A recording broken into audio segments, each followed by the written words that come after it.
Pokoknya sana. Ambil.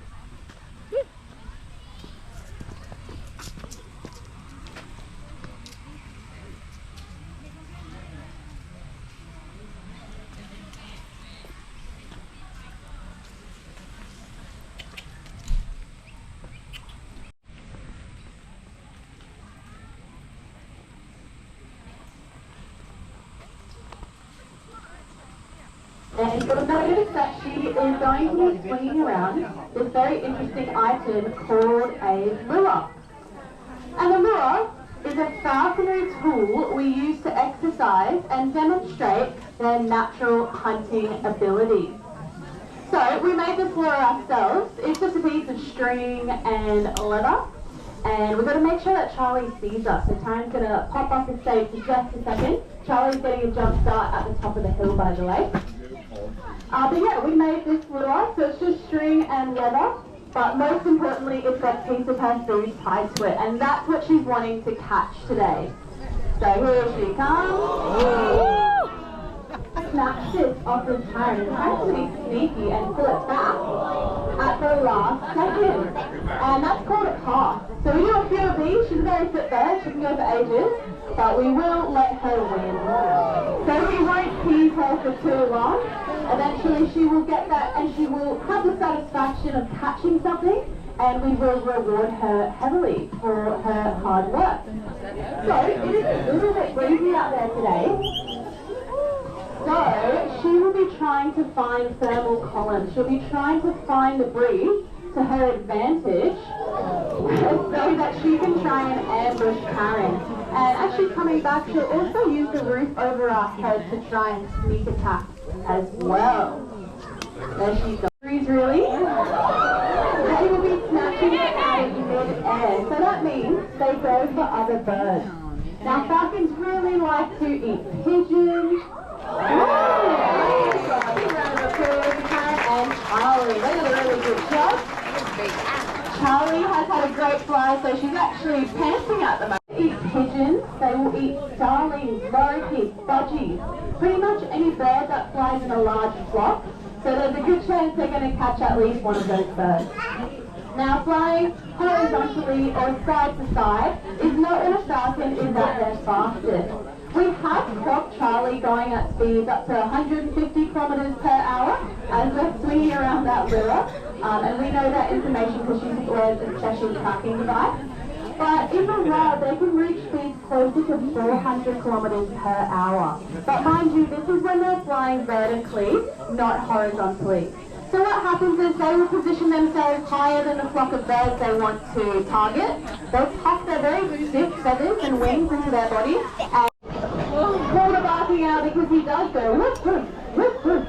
You might hear him do that today. I'll get you to sit down nice and quickly. This is going to go right over everybody's head. Here we go.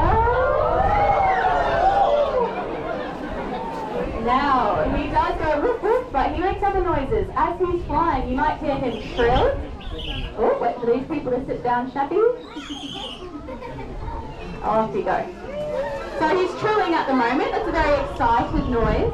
They also purr all day long, a bit like a cat. Very cute. And they are capable of screaming. So they are nicknamed the Screaming Woman Owl from time to time. So all in all, they are very, very vocal. And their necks help compensate. So, us as mammals, usually, only have 7 vertebrae in our neck. But these birds have 14. So their range of motion is an incredible 270 degrees in either direction, and they can even look upside down. Definitely not the full 360 like a lot of people would have you believe. The next to the bird's feet, that's a great indication of the size of prey they catch. So in the wild, these guys are found in your woodland forest, snatching things out of the canopy of trees. As you can see, he's very agile as he was flying.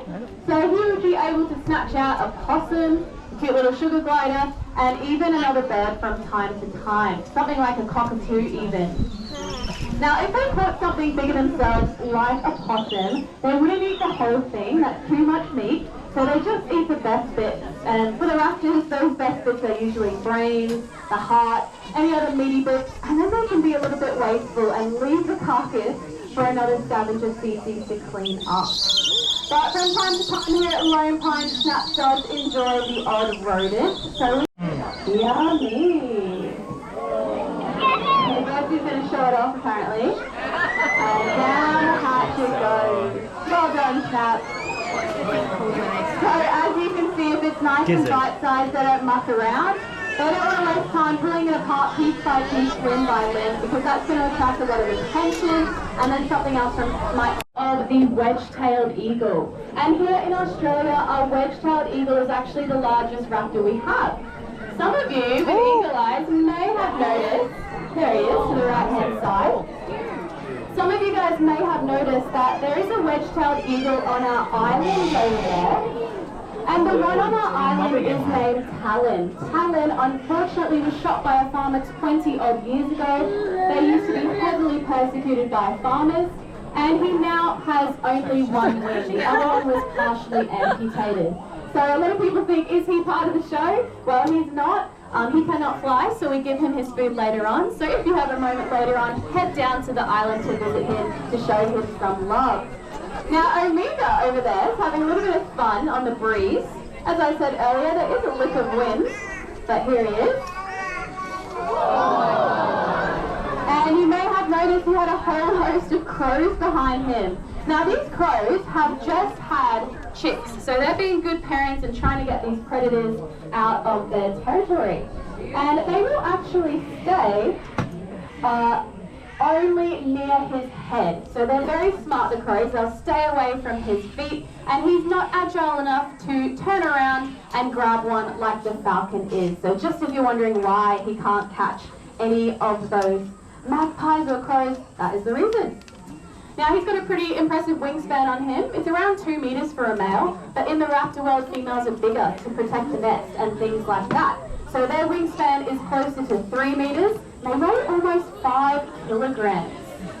Now this bird has the best eyesight of any of the raptors you've met today, and any of the raptors in Australia. They can spot their prey from over 2 kilometers away.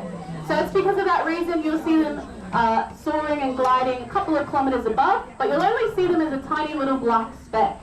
So up there, they are only searching for land-based prey. As I said, they can't catch other birds really.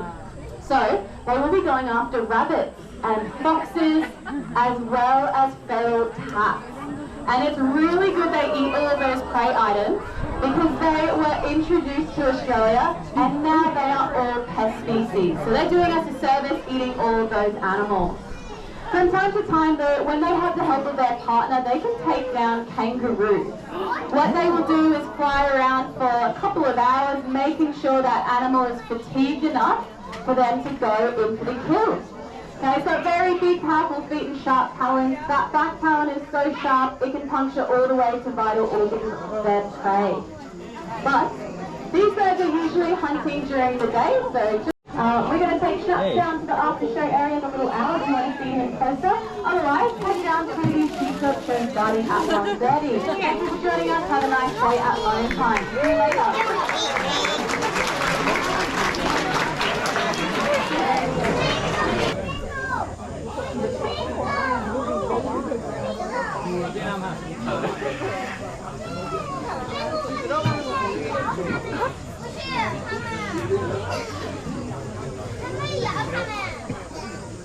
저렇게 귀엽게 걸어가.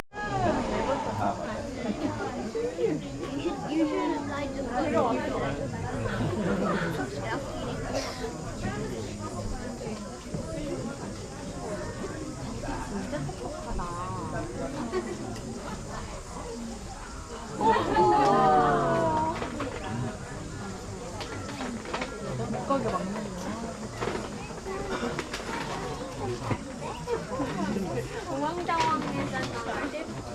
앞으로 오라고.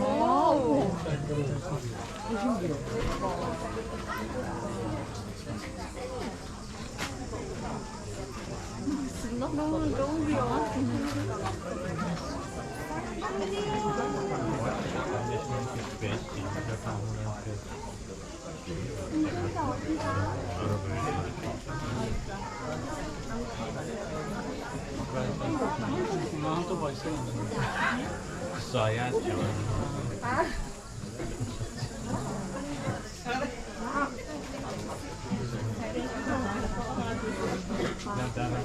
To ensure that they collect all of the sheep along the way.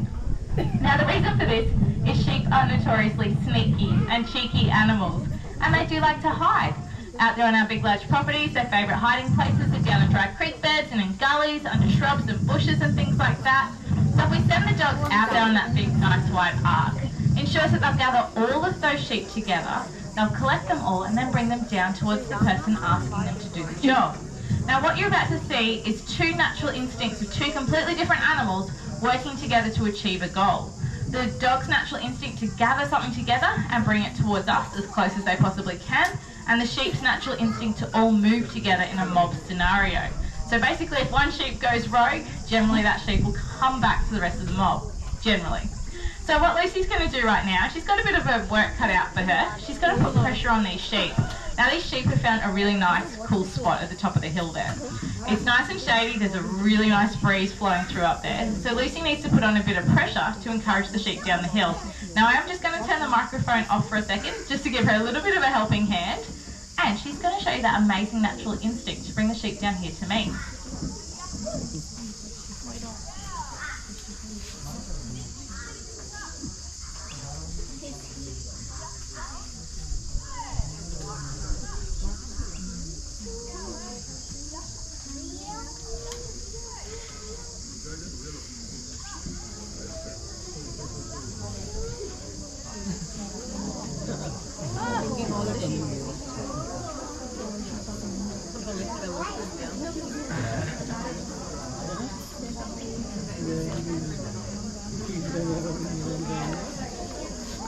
Alright, now the sheep's heads are in the sun, they'll be heading on down the hill here towards us. Now the big tip throughout this entire show is watch the heads of the sheep. That's going to give you a really good indication of where they think they want to go. And what we do is we watch that and then we position the dog in just the right spot to then strategically manoeuvre the sheep through anything that we may encounter. Now you may notice that Lucy's doing things cool, calm and collected. Being a border collie, this is how these guys work. They like to give the sheep a fair bit of space. They like to then be strategic where they put themselves, and when they need to, they'll use what we call the eye. This is the way they'll stare down the sheep, maintaining eye contact with them and willing them to manoeuvre whichever way they want them to move. So what you've seen right now is the amazing natural herding instinct of these dogs. Basically everything that's going through Lucy's head right now is telling her to position herself on the other side of the sheep to me and hold them as close as she possibly can. So as I change directions around the sheep, she's naturally just going to counterbalance. Now this is all well and good when working with a nice small number of sheep in a large open space. Lie down, Luce. Lie down. But a lot of our work involves moving our sheep through something. And to achieve that, Lucy needs to be able to be told to move in different directions around the sheep so she knows her left and her right. So, to go clockwise around the sheep, here, good girl. And then to go anti-clockwise around the sheep, back. How cool is that? So it means, here, you're going to hear it in action right now over the microphone. Luce, walk up. As we approach an obstacle, we can rely on that natural herding instinct, here, and then just communicate with Luce exactly where she needs to be, here, to safely manoeuvre the sheep back, watch that one, here, through anything we may encounter. Let's walk up. If she gets them through, you can give her a big round of applause. Well done, Luce. Good girl. Back. Back. She's not used to hearing me on microphones. So, Lucy and I are going to head off. We're going to move the sheep through a couple of the obstacles out here in the course. Back. Now, if we manage to get them through each of these obstacles, you are more than welcome here, here, to give her a very big round of applause. Behind. Now, here in Australia, we do have a lot of sheep behind. We're currently running a mob of around about 70 million sheep. And once a year, every single one of those sheep need to come down from the very large paddocks that they house in here, and they need to come down to our shearing sheds to receive an all-important annual haircut. Back. And that's where our dogs come in handy. Back. We've got some rogue ones, Luce. Back. That's where our dogs come in handy, and it has been said that a good working dog, walk up, can do the work of 3 to 5 people. And just to really put that into perspective for you all today, yep, stay there, Luce, back. Walk up. Back. An Australian working dog, yeah, recently sold for a record price of $49,000. Now you might think that is a crazy amount of money to spend on a dog. It is, but just think about staff wages over a year or two. It's actually a really smart investment. Now, these dogs here absolutely love what they do. They're a pleasure to work with, and they rarely call in sick. So they really do make life out there on those big, large properties an absolute pleasure to work with here. And they are your best mate. Now, a lot of training does go into our beautiful dogs. We do spend hours working with our dogs every single week here at Lone Pine. Now, the dogs generally begin their training when they are quite young. We'll generally start working with them here.